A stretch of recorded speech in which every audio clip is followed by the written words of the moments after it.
AP రాజధాని ప్రాంతం విజయవాడతో పాటు విశాఖలోనూ త్వరలో మెట్రో పరుగులు పెట్టబోతోంది. ఎన్నో ఏళ్లుగా ప్రతిపాదనలో ఉన్న మెట్రో కళ సాకారం కాబోతోంది. 4 ఏళ్లలో 2 నగరాల్లో మెట్రో సేవలు అందుబాటులోకి వచ్చేలా లక్ష్యాన్ని నిర్దేశించుకుని కూటమి సర్కార్ ముందుకెళ్తోంది.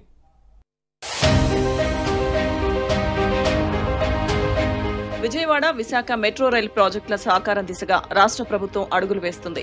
ఈ ప్రాజెక్టులో 2000 కోట్ల వ్యయంతో రోడ్ కమ్ డబుల్ డెక్కర్ ఫ్లైఓవర్ల నిర్మాణాలు చేపట్టాలని నిర్ణయించింది.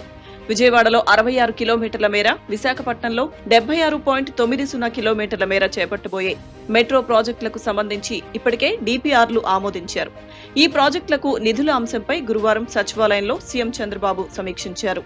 మెట్రో ఎండీ రామకృష్ణారెడ్డి ప్రజెంటేషన్ ద్వారా ప్రాజెక్టు స్థితిగతులను వివరించారు. 2017లో వచ్చిన కొత్త మెట్రో పాలసీ ప్రకారం రాష్ట్రంలో చేపట్టబోయే ప్రాజెక్టులకు ఫండింగ్ అంశం ఈ సందర్భంగా చర్చకు వచ్చింది. 2017 వరకు 100% నిధులు కేంద్రం భరించే విధానం లేదు. అయితే 2017 పాలసీ ప్రకారం 100% ఈక్విటీ కేంద్రమే చెల్లిస్తూ కోల్కతాలో 8565 కోట్లతో 16 కిలోమీటర్ల మేర మెట్రో ప్రాజెక్టు చేపట్టింది. ఈ తరహాలో ఏపీలో కూడా మెట్రో ప్రాజెక్టులు చేపట్టే అంశంపై కేంద్రంతో చర్చించాలని సీఎం చంద్రబాబు నిర్ణయించారు.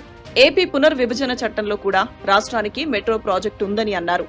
ఈ చట్టం ప్రకారం లేదంటే 2017 మెట్రో పాలసీ ద్వారానైనా కేంద్రం సాయం చేయాలన్నారు.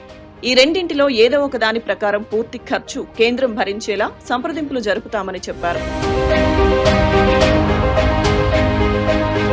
మెట్రో ప్రాజెక్టులో భాగంగా విజయవాడలో NH16 పై నిడమానూరు జంక్షన్ నుంచి రామవరప్పాడు వరకు 4.7 కిలోమీటర్లు, విశాఖపట్నంలో గాజువాక నుంచి స్టీల్ ప్లాంట్ వరకు 4 కిలోమీటర్ల మేర రోడ్ కమ్ డబుల్ డెక్కర్ ఫ్లైఓవర్లను నిర్మించాలని నిర్ణయించారు. ఈ విధానంలో రోడ్ ఫ్లైఓవర్ మీద మెట్రో ఎలివేటెడ్ కారిడార్ ఉంటుంది. NH16 పై నిడమానూరు జంక్షన్ నుంచి మహానాడు జంక్షన్ వరకు 7 కిలోమీటర్ల 6 వరుసల ఫ్లైఓవర్ మంజూరైంది. ఈ మార్గంలో మొదటి metro corridor Gannavaram bus station నుంచి రామవరప్పాడు రింగ్ మీదుగా ఏలూరు రోడ్డు నుంచి రైల్వే స్టేషన్ PNBS వరకు వెళ్తుంది.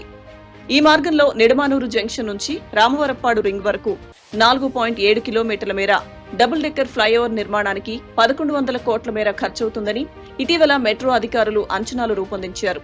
అదేవిధంగా గాజువాక నుంచి స్టీల్ ప్లాంట్ వరకు కూడా ఇదే విధంగా 900 కోట్ల వ్యయం అవుతుందని నిర్ణయించారు. ఇప్పటికే ఈ తరహా మోడళ్లు పలు నగరాల్లో అందుబాటులో ఉన్నాయి. కేంద్రంతో త్వరితగతిన చర్చించి మెట్రో పనులు ప్రారంభమయ్యేలా చూడాలని ముఖ్యమంత్రి అధికారులకు సూచించారు. 4 ఏళ్లలో 2 నగరాల్లో మెట్రో సేవలు అందుబాటులోకి వచ్చేలా లక్ష్యాన్ని నిర్దేశించుకుని పనిచేయాలని అధికారులను ఆదేశించారు.